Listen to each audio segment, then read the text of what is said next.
வணக்கம் நண்பர்களே. 4 மன்னிக்கணும் 5 பெருசா 41 பெருசா?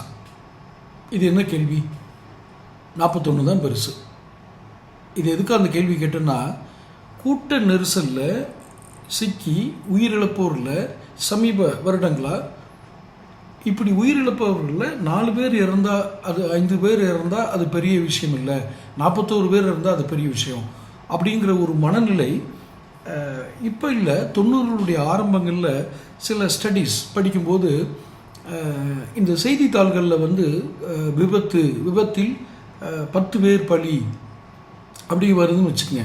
அதுக்கப்புறம் விபத்தில் ஒருவர் உயிரிழந்தார் அப்படிங்கிற செய்தி முக்கியம் இல்லாமல் போயிடும்.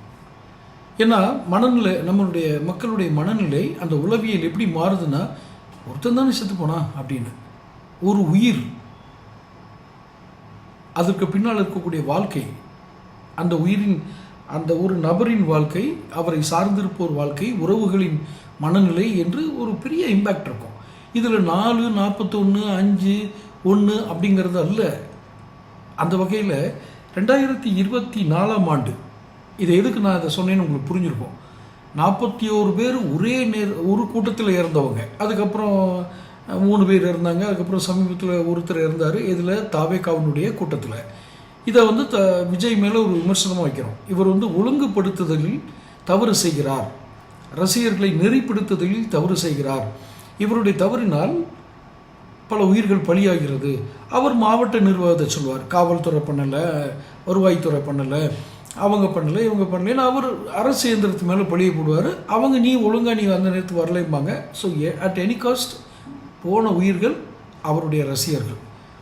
சரி, இப்போ இந்த சமீபத்தில் நடந்த கரூர் பெருந்துயரம் 41 பேர் கம்பேரிட்டிவ்லி. இந்த கம்பேரிஷன் வந்துச்சு பார்த்தீங்களா? இப்போ நான் சொன்னேன்ல, அது மாதிரி 4 பேர் இறந்தப்போ அது பெருசாக யாருன்னு சொல்லலை. இதே விஜய் கூட்டத்தில் ஒருத்தர் இப்போ சமீபத்தில் நடந்த கூட்டத்தில் கலந்துக்கிட்டு போன ஒரு மாணவன் விபத்து, அவருடைய வேன்லேயே மோதி, இல்லை வேறு ஏதோ ஒரு வேனில் மோதி, எப்படி அந்த கூட்டத்துக்கு வந்த மாணவன், கல்லூரி மாணவன் இப்போ இறந்துருக்கிறதா செய்தி. அப்போ எண்ணிக்கை எத்தனைன்னு நமக்கே தெரியல. இப்போ ஒவ்வொரு கூட்டத்துக்கும் குறைஞ்சபட்சம் ஒருத்தர்.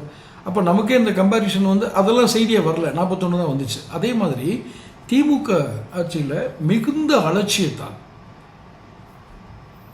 முதலமைச்சர் ஸ்டாலினுடைய மிகுந்த அலட்சியத்தால், அவர் அப்படி தான் சொல்லணும். ஏன் இப்படி சொல்லணுங்கிறதுக்கு நான் காரணம் சொல்கிறேன். ஒரு ஏர் ஷோன்னு ஒன்று நடக்குது. விமானப்படை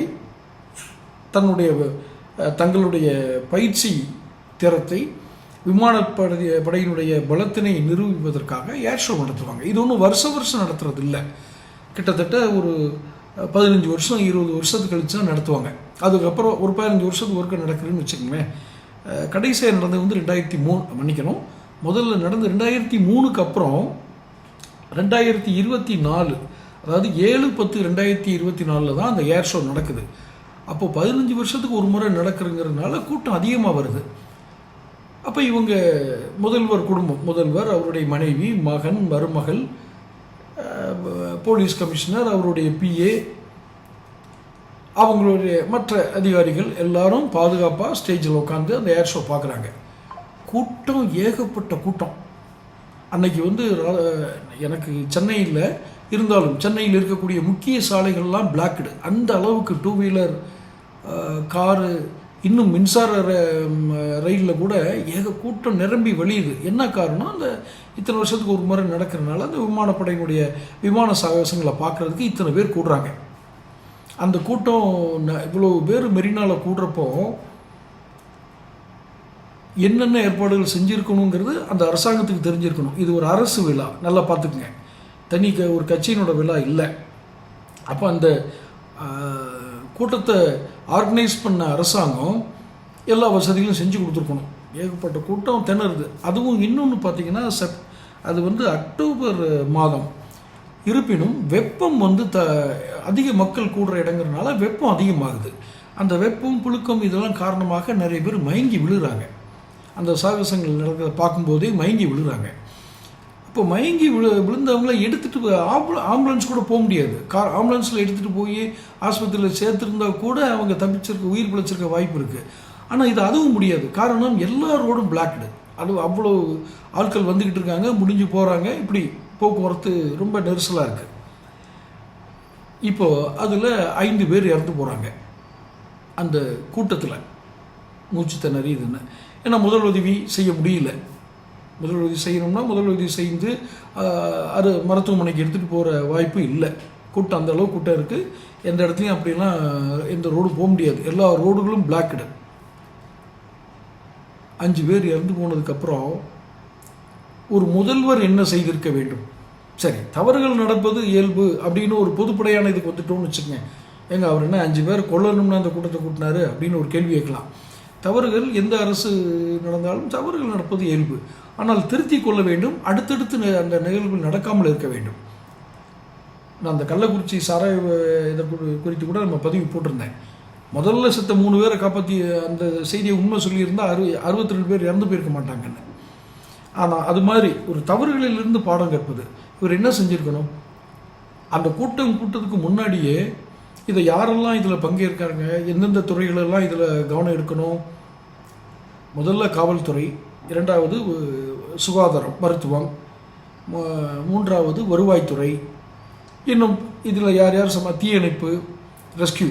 ஏன்னா இவ்வளோ பேர் கூடுற இடங்கிறதுனால தீயணைப்பு, ரெஸ்கியூ எல்லாரும் இதில் பங்கெடுத்துருக்கணும். இந்த ஆர்கனைஸ் பண்ணினாரா இல்லையான்னு கூட நமக்கு தெரியாது. சரி, பண்ணினாருன்னே வச்சுக்குவோம். அதுக்கப்புறம் இந்த 5 பேர் இறந்ததுக்கு அப்புறமாவது அவர் கூப்பிட்டு இத்தனை பேரையும் விசாரித்தாரா, இல்லை எந்த அதிகாரியாவது தண்டிக்கப்பட்டாரா? இப்படி ஒரு மோசமான நிர்வாகத்தை நடத்தியவரை எப்படி மக்களின் முதல்வர் ஏற்றுக்க முடியும்? நான் திமுகவின் மீது வெறுப்பு உமிழ வேண்டும் என்பதற்காக இதை சொல்லவில்லை. ஒரு முதல்வரின் தவறை சுட்டி காட்டுவது ஒரு சிட்டிசனா, ஒரு வாக்காளனா, ஒரு ஓட்டரா எனக்கு அதில் அந்த கடமை இருக்கு. கூப்பிட்டு எந்த அதிகாரியாவது இவர் கண்டித்தாரா? இவருடைய பிஏ, தலைமைச் செயலாளர், காவல்துறை, தீயணைப்புத்துறை, மருத்துவத்துறை, இத்தனை பேரையும் சொல்லி கூப்பிட்டு விசாரிச்சிருக்கணுங்களே. என்ன ஆர்கனைஸ் பண்ணீங்க? இப்போ பாரு, 5 பேர் செத்து போயிருக்கான். ஒரு ஆம்புலன்ஸ் வழின்னு ஒன்று தனியாக வைக்கலையா? குடி தண்ணி இல்லாமல், தண்ணி இல்லாமல், மூச்சு முட முடியாமல் இப்படி தான் இறந்து போனாங்க அந்த 5 பேரும். இதே சம்பவம் தான் 2024 அந்த இது நடந்திருக்கு. அதுக்கப்புறம் தான் கரூர் பெருந்துயரம் நடக்குது. அங்கேயும் இதே மாதிரி குடி தண்ணி இல்லாமல் கூட்ட நெரிசலில் சிக்கி இந்த உலகத்தை இனிதான் பார்க்க வேண்டும் என்று நினைத்த சிறு குழந்தைகள்லாம் சிக்கி இறந்து போனாங்க. ஒட்டுமொத்தமாக நமக்கு இருக்கும் உளவியல் என்ன சொல்லுது? நான் நினைக்கிறேன் அப்படின்னா, ஒருவர், இருவர் அல்லது இந்த சிங்கிள் டிஜிட்டில் ஒரு உயிர் போயிடுச்சுன்னா அதை நம்ம பெருசாக கண்டுக்கிறது இல்லை. 40ன்னா தான் நம்ம கண்டுக்கிறோமோன்னு தோணுது. இதில் யாரை குறை சொல்ல? அரசு இயந்திரமா, தனிநபர்களுக்கு அந்த திட்டமிடலில் இருக்கக்கூடிய அறிவு குறைபாடா? அறிவு குறைபாடு தான் காரணம் என்று நான் நினைக்கிறேன். ஒரு மனிதன் ஒரு கூட்டத்தை கூட்டும் பொழுது நமக்காக இத்தனை பேர் வருவார்கள், இவர்களுக்கு என்னென்ன வசதிகள் செய்கிறோம், உன்னை நாடித்தானே வர்றாங்க, உங்களை நம்பித்தானே வர்றாங்க. ஏதோ ஒரு ஈர்ப்பு. அன்னைக்கு நீங்கள் காசு கொடுத்து கூட கூட்டிகிட்டு வந்திருக்கலாம். நான் சொல்கிறது அரசு கட்சி கூட்டங்களுக்கு, அரசு விழாவுக்கு இல்லை. இத்தனை மெத்தன போக்கும் ஒரு புரிதலும் இல்லாத ஒரு அரசாங்கம் மீண்டும் மீண்டும் அது யார் வந்தாலும் சரி, இவங்களே வந்தாலும் சரி, அவங்க வந்தாலும் சரி, இந்த தவறுகளை, இந்த நிர்வாக தவறுகளை, இது தவறுகள் என்று சாதாரணமாக கடந்து போய்விட முடியாது. அலட்சியங்களை கவனத்தில் எடுத்துக்கொள்ள வேண்டும் என்பதற்காகத்தான் இந்த பதிவுகளை எடுக்கிறோம். தொடர்ந்து பேசுவோம். சேனல் சப்ஸ்கிரைப் பண்ணிக்கங்க, நோட்டிஃபிகேஷன் பில் பதிவு பண்ணுங்கள். அப்போ தான் என்னுடைய எல்லா பதிவுகளும் உங்களுக்கு வந்து சேரும். நன்றி.